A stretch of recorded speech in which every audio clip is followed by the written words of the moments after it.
यतोऽन्यं प्रवदन्ति वेदाः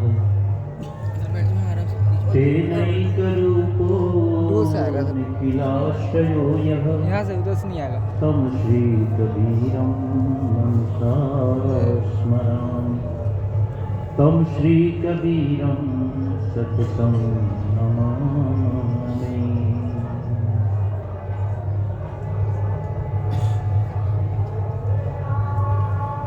श्रद्धास्पद संत वृंद, आत्मे मुमुक्षुजनों,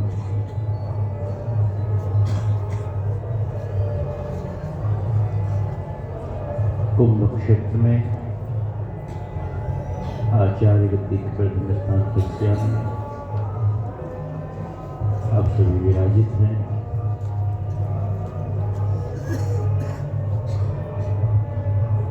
पिछली 13 तारीख से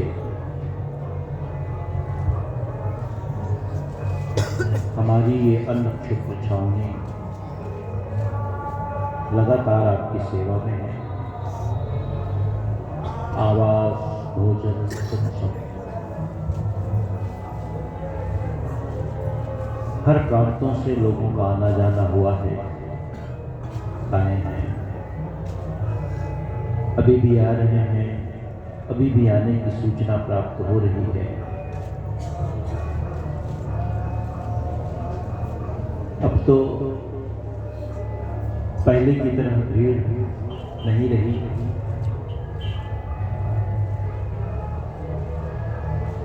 अच्छा है ये समय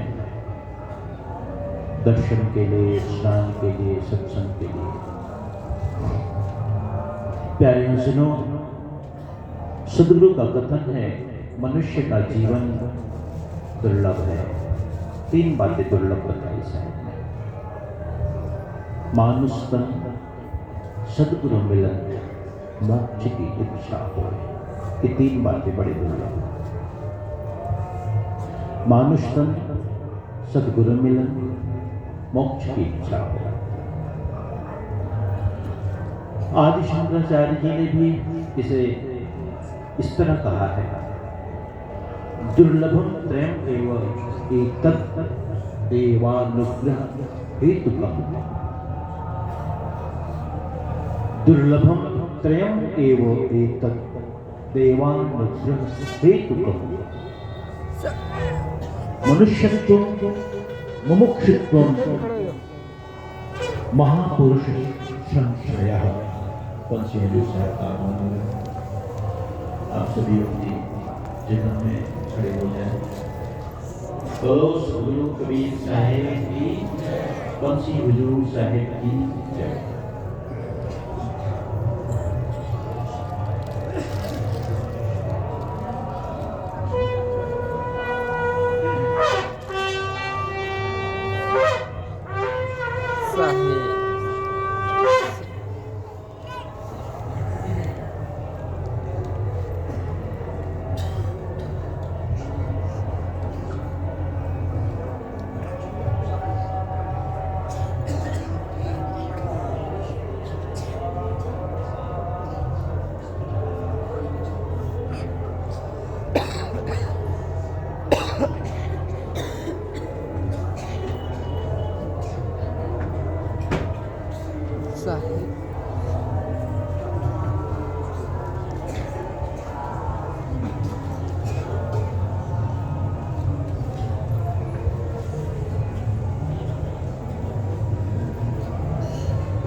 सभी लोग बैठ जाएं जगह में। दुर्लभम त्रयम् एव एतत् देवानुग्रह हेतुकम्। मनुष्यत्वं, मुमुक्षुत्वं, महापुरुष संश्रयः। 3 बातें बड़ी दुर्लभ। शंकराचार्य जी भी कही। पहली बात तो मनुष्य का जीवन मिलना दुर्लभ है। दुर्लभ संस्कृत शब्द है जिसका अर्थ होता है दुर्लभ। लभ मैंने प्राप्त करना, दुर यानी कठिनाई से। मनुष्य का जीवन मिलना सरल नहीं है, सहज नहीं है, आसान नहीं है, ये कठिनाई से प्राप्त होता है। कोई श्रेष्ठ कार्य, कोई पुण्य आपके जीवन में पूर्व जन्म में, पूर्व जीवन में आया हो, तभी मनुष्य का जीवन मिलता है। एक अवसर समझो, यानी मनुष्य जीवन प्राप्त करने की आप में यदि थोड़ी बहुत पात्रता आ गई है तो एक अवसर दे दिया जाता है, जहां मैं तू भी। ठीक है, कभी कभी कोई बड़े एग्जाम के लिए, बड़ी परीक्षा के लिए एक सामान्य परीक्षा ली जाती है ना, सामान्य परीक्षा ली, और उस परीक्षा में आपको उत्तीर्ण होना होता है। बड़ी परीक्षा के लिए सबको एक साथ शामिल नहीं किया जाता, उसके लिए पहले छोटी परीक्षा होती है। अगर आप उसमें उत्तीर्ण हो गए, आपने पात्रता हासिल कर ली, तो आपको फिर बड़ी परीक्षा की अवसर दिया जाएगा। खेलों में भी हम देखने को मिलता है, बड़ी बड़ी प्रतियोगिताएं होती हैं, हॉकी की, फुटबॉल की, क्रिकेट की, ओलंपिक में दौड़ आदि की। वहां भी पात्रता हासिल करने के लिए पहले खेलों का आयोजन होता है। उसमें जो आ जाता है, पात्रता हासिल कर लेता है, उसे ही भाग लेने का, हिस्सा लेने का अधिकार दिया जाता है। ऐसा ही समझो, कोई श्रेष्ठ और पुण्य कर्म आपसे हुआ, कोई शुभ कर्म आपसे हुआ पिछले जीवन में, तो मानो परमात्मा एक कृपा करते हैं, चल रहे देख ले इस बार एक अवसर मिल गया। इसलिए मनुष्य का जीवन एक अवसर है, एक खैराती में थोड़े बढ़ता है, खैरात में नहीं बढ़ता है मनुष्य का जीवन। आओ ले जाओ कोई भी, ये कुंभ मेले का भंडारा थोड़ा, कोई भी आओ, भोजन कर लो, चाय पी लो, नाश्ता कर लो, कोई भी आओ, ऐसा नहीं है। हाँ, ये तो कुछ कमाई आपकी होती है, कुछ प्रारब्ध होता है आपका, तब कहीं जाके रहता है। तो मनुष्य का जीवन कठिनाई से प्राप्त होता है, दुर्लभ है। और मनुष्य जीवन प्राप्त करने के बाद मनुष्यत्व को जानना, ये दुर्लभ है। और मनुष्य में मनुष्यत्व कहा, शंकराचार्य जी कहते हैं मनुष्यत्व। मनुष्य का जीवन मिलने के बाद भी सभी मनुष्य ही हो ऐसा जरूरी नहीं है। मनुष्य के जीवन को पाकर के भी बहुत सारे लोग पशु ही रह जाते हैं, उनके जीवन व्यवहार में, आचरण में कहीं कोई मनुष्यत्व की निशानी देखने को नहीं मिलती। अब पशु की पहचान क्या है? 4 बातें जो विचारकों ने, नीति के जानने वालों ने कही है। 4 बातें हैं पशु में। क्या कहते हैं? आहार, निद्रा, भय और मैथुन। आहार यानी भोजन, निद्रा यानी विश्राम, अपने प्राणों का भय, और मैथुन संतानोत्पत्ति। ये 4 बातें पशु में भी है कि नहीं बोलते? ये मान लो, ये जानो, मनुष्य ये परमात्मा की व्यवस्था है, ये प्रकृति की व्यवस्था है, ये हर एक प्राणी में देखने को मिलता है। आहार, भोजन, विश्राम, निद्रा, भय, अपने प्राणों का भय, और मैथुन यानी संतानोत्पत्ति, सृष्टि को आगे बढ़ाने के लिए, वंश वृद्धि के लिए, है ना, संतानोत्पत्ति सब करते हैं। तो धर्मो ही तेषां अधिको विशेषः आहार निद्रा भय मैथुनञ्च सामान्य में कर, ये सब सामान्य है, साधारण बात है, सब में देखी जाती है। पशु में भी, मनुष्य में भी, पशु में भी, मनुष्य में भी, पक्षियों में भी, मनुष्य में भी, कृमि कीट आदि में भी, मनुष्य में भी। धर्मो तेषां अधिको विशेषः, धर्म ही पहचान है हमारी, उसी धर्म का नाम है मनुष्यत्व, उसी धर्म का नाम है मनुष्य। सदगुरु कबीर साहब की शिक्षा, सदगुरु कबीर साहब का पूरा जोर इस बात पर है कि तुम मनुष्य हो तो मनुष्य बनो, मनुष्य को, मनुष्य जीवन को पहचानो, अपने आप को पहचानो। तो कबीर साहब के सिद्धांत के अनुसार और कोई भी धर्म नहीं, मानवता मनुष्य का धर्म है, मानवता मनुष्यत्व, यही धर्म है। जाति साहब ने कही तो जाति क्या है? स्त्री और पुरुष ये बात में दो जातियां, नर और मादा, नर और मादा। पशु में देखो कोई इस तरह का है क्या जाति, जो हमारे यहाँ जाति का निर्धारण है, कोई ब्राह्मण, क्षत्रिय, वैश्य, शूद्र, कहीं में भी और कितनी जातियां, उपजातियां। दूसरे में नहीं, मात्र मनुष्य के अंदर देखा, मनुष्य के लिए देखी जाती है। तो जाति अगर कहो, जाति का मतलब चिन्ह है। जाति का अर्थ क्या होता है? चिन्ह है, जिससे तुम पहचाने जाओ।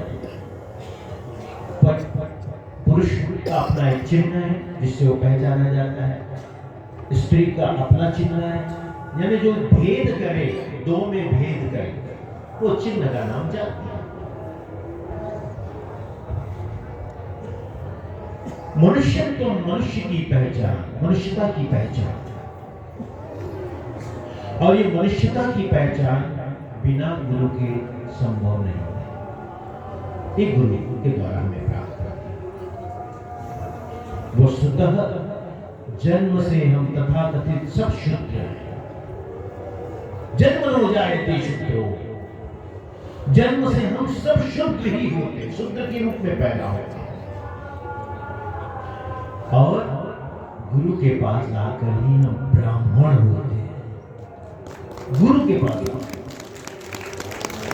गुरु के पास आने के बाद ही हम द्विज कहलाते हैं। द्विज का अर्थ होता है, द्वि माने दो, ज माने जिसका जन्म हो, जो दो बार जन्म ले उसे द्विज कहते हैं। हमारे सनातन धर्म के अनुसार द्विज कौन कौन कहलाते हैं? ब्राह्मण, क्षत्रिय और वैश्य। क्यों? क्योंकि इनका उपनयन संस्कार होता है, जनेऊ संस्कार, शूद्र का नहीं होता। गुरु के पास आकर के उनका उपनयन संस्कार होता है। तो एक बार तो मां से जन्म हुआ, माता पिता से, दूसरी बार गुरु के। तो मां से जो जन्म मिलता है वो हमारा भौतिक शरीर है, लेकिन गुरु से जो जन्म मिलता है वो हमारा आध्यात्मिक शरीर है। अध्यात्म का ज्ञान जब हमें होता है, आत्मा की पहचान होती है, और आत्मा की पहचान से ही कोई ब्राह्मण बनता है।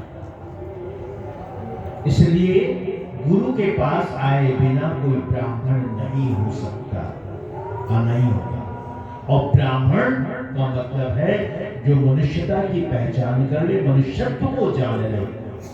तो पहला दुर्लभ क्या कहा? मनुष्यत्व, स्वयं को जानना कि मैं मनुष्य हूं, मुझे क्या करना चाहिए, क्या नहीं करना चाहिए, क्या मेरे लिए उचित है, क्या अनुचित है, क्या खाद्य है, क्या अखाद्य है, क्या पेय है, क्या अपेय है, क्या कर्म है, क्या अकर्म है। इसकी पहचान, ये मनुष्य की पहचान। और यदि मात्र 4 ही बातें आपके जीवन में हैं तो शरीर आपका मनुष्य का है, लेकिन स्वभाव से कर्म से आप पशु ही हो। खाया पिया बस, आहार है, निद्रा है, सो गए। हाँ, प्राणों का भय तो सबको है, चींटी को भी होता है, नहीं होता है क्या? चींटी ऐसी घूम रही हो, कभी चेक करना, घूम रही हो आपके आंगन में, जरा सी ऐसी उसके पीछे हाथ लगा दो, फिर वो पलट कर देखेगी, ऐसे देखेगी, भागेगी, कोई खतरा है, भागने लगेगी।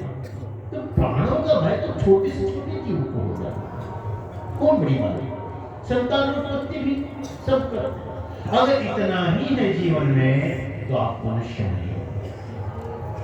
पशु का मतलब है जो बंधा है, पाश शब्द से पशु बनता है, जो बंधन में है वो पशु है।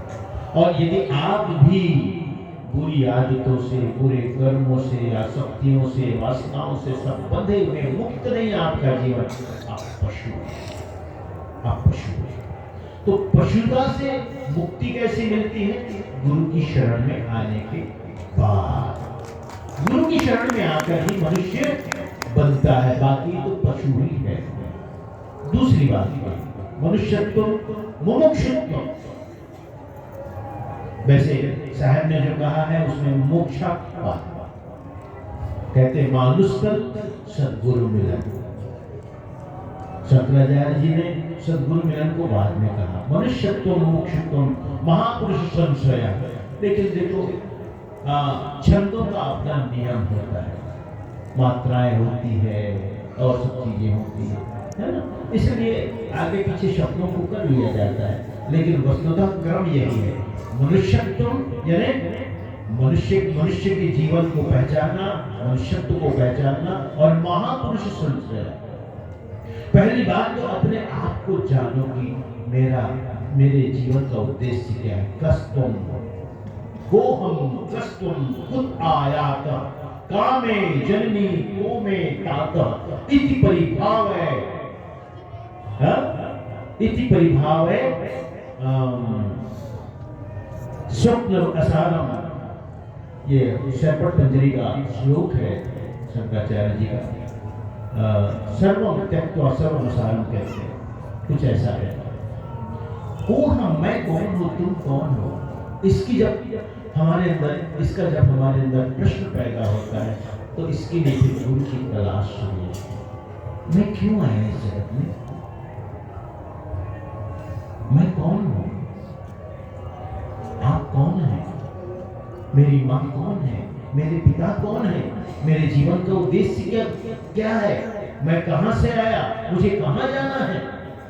ये जब आपके अंदर यह प्रश्न पैदा होता है तो इसके लिए और कहीं नहीं जाते हो, फिर आश्रम की तरफ आप उन्मुख होते हो, गुरु की तरफ उन्मुख होते हो, जानकार की तरफ उन्मुख होते हो, अनुभवी गुरु की तरफ, संत के पास उन्मुख होते हो, जाकर प्रश्न करते हो कि मैं कौन हूँ, मुझे कहाँ जाना है, मुझे क्या करना है।